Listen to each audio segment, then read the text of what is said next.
مستشفى بيفرلي هيلز المجنون، جدران تتكلم، تخيل تمشي في ممر طويل وورا كل باب صراخ، ضحكة هستيري، واحد بيهمس باسمك. ده مش فيلم رعب، ده مستشفى حقيقي كان موجود في قلب أمريكا.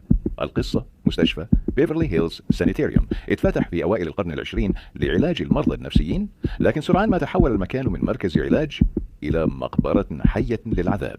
كانوا بيحبسوا المرضى في غرف انفرادية شهور طويلة، يتقال انهم استخدموا تجارب غير انسانية، صدمات كهربائية، عمليات في الدماغ، وعلاج بالصراخ. ناس من التمريض اختفوا، وتقارير كتير عن مرضى خرجوا من غير وعي او مجانين اكتر من ما دخلوا. وفي يوم ممرضة خرجت تجري بتصرخ وقالت انها شافت مريض كان مات من سنين واقف قدامها بيضحك. بعد كده المستشفى اتقفل فجأة سنة 1963، واتقال ان الحكومة نفسها كانت عايزة تطمس اللي حصل جواه.